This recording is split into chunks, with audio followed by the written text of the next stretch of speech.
Une fois de plus, ce 20e congrès s'est très bien passé, dans un texte extraordinaire, plein d'histoire. L'ambiance était chaleureuse, les échanges entre fournisseurs, franchisés ont été d'une richesse extrême, énorme, de la découverte de nouveaux produits. Le virage qu'on a donné il y a quelques années par la variété, l'élargissement de la gamme de cave à vin a aujourd'hui trouvé tout son sens à travers ce 20e congrès.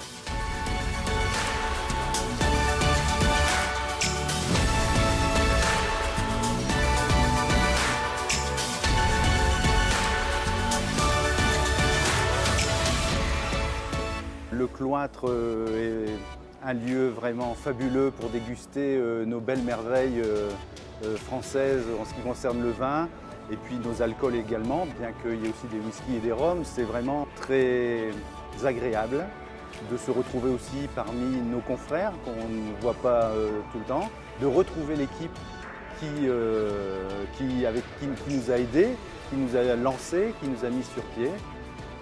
On se retrouve un peu comme si on était dans notre famille, quoi, hein. C'est vraiment une famille, ce sont des amis.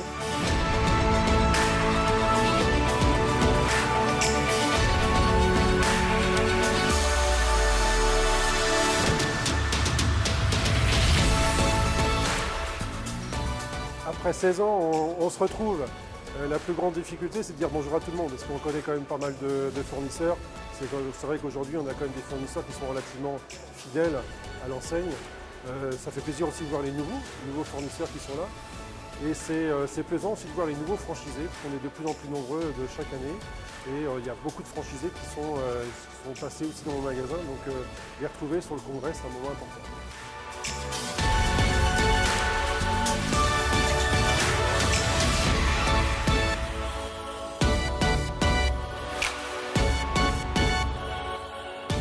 Comme tous les congrès que j'ai fait jusqu'à maintenant, j'en suis à mon 4e, c'est le plaisir de rencontrer des fournisseurs parce que c'est important de connaître leurs produits. Revoir les fournisseurs tous les ans, c'est aussi pour à la fois goûter les nouveaux millésimes parce que c'est toujours important.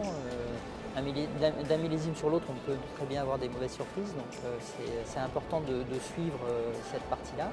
Et puis c'est aussi l'apport de nouveautés, l'apport d'informations complémentaires, parce que c'est vrai que parfois dans l'année, il nous manque une information et c'est aussi le moment de partager et de chercher cette information avec le fournisseur.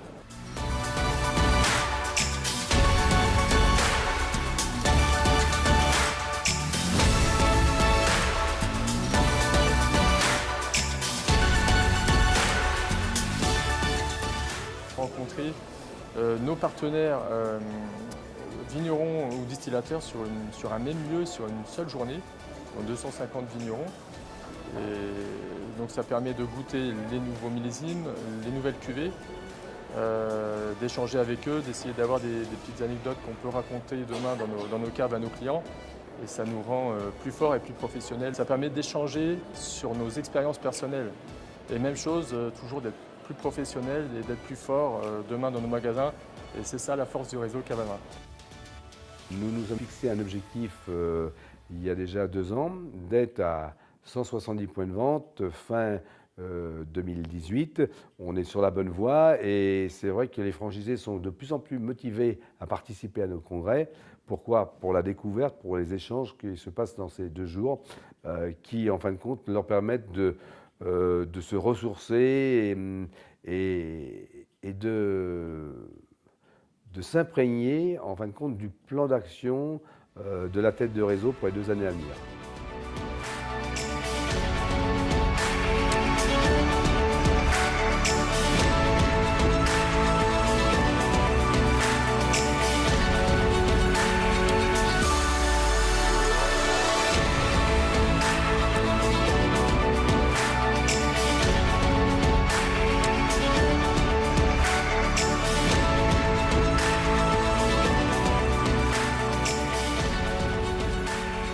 Ce type d'événement, il faut des sites souvent exceptionnels. L'abbaye de Fontevraud était vraiment un cadre magnifique pour avoir cet échange entre fournisseurs et franchisés, pour pouvoir partager avec Michel. Pour continuer à écrire l'histoire de Cavavin. Très heureux de vous retrouver ce soir avec toute l'équipe Cavavin pour cette plénière du 20e congrès dans ce lieu magnifique qu'est l'abbaye de Fontevraud.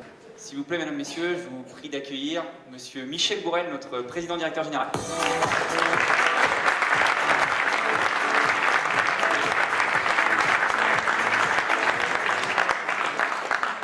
Eh bien, merci Benoît. Moi aussi, je suis ravi de vous recevoir pour ce 20e congrès, de partager un moment de convivialité, d'échange, de partager aussi une passion, le vin, les alcools, parce qu'aussi il y a des alcooliers dans la salle, partager le plaisir du business quand même, parce qu'avant tout, on est là pour faire du business. Se tournant depuis des années, on me pose la question sur et après vous, ça se passera comment?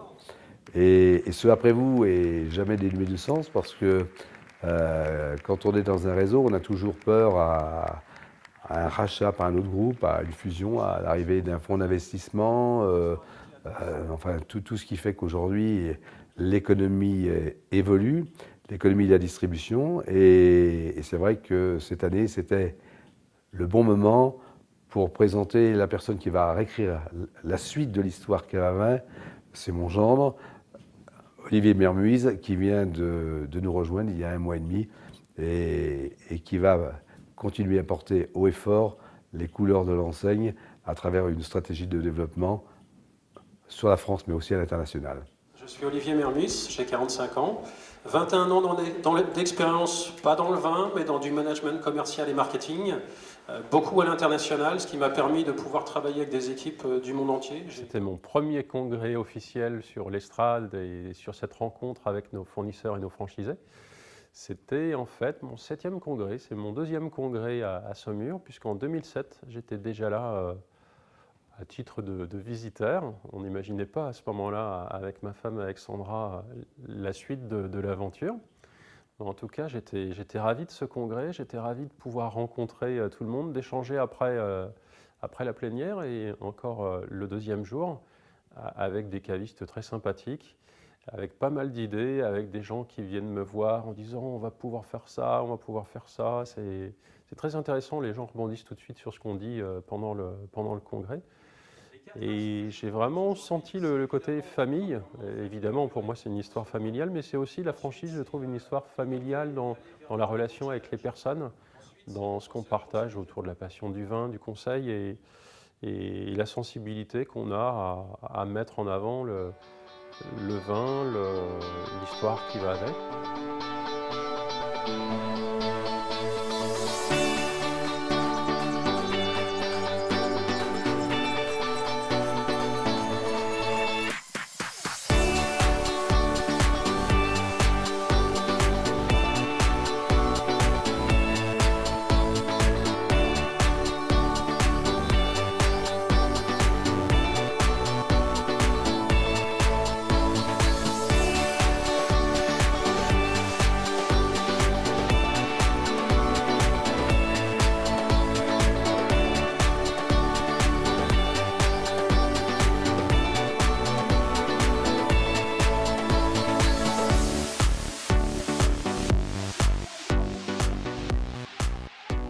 Beaucoup de nouveaux franchisés, ça a été très bien, m'ont dit c'est super de pouvoir rencontrer les fournisseurs et je voulais faire tout ça, mais j'en ai fait que la moitié parce que j'ai passé tellement de temps à échanger avec les fournisseurs que c'est un vrai moment privilégié. Et j'espère que les quelques personnes qui n'ont pas pu venir cette année nous rejoindront l'année prochaine parce que c'est quand même un moment très important dans l'année de pouvoir se rencontrer, de pouvoir échanger librement sans pour autant prendre une grosse tête à échanger que sur le boulot, mais en tout cas être dans la sensibilité, se comprendre, échanger et amener une petite touche autour d'un bon verre et en s'amusant.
resterai à demi-pied encore un peu dans la société, le temps que Olivier prenne ses marques et qu'il prenne un peu connaissance de tous les rouages un peu de la franchise, parce que la franchise, c'est pas un monde à part, mais c'est un monde d'écoute et de dialogue. Je vais m'appuyer sur les fondamentaux de Cave à Vin qui sont très forts, très consistants depuis ces 30 années et toute l'expérience développée par Michel et son équipe. Et je vais aussi aider nos cavistes à relever les nouveaux challenges, à développer le business, à améliorer la relation avec les clients, développer la notoriété et on va évidemment nous aussi prendre notre pierre à l'édifice. Je vous donne rendez-vous l'année prochaine, les 22 et 23 octobre à Valence. Entre-temps, on se donne comme challenge de bien développer tous ces fabuleux vins qui sont dans toutes les régions. Donc les 22 et 23 octobre 2017 à Valence.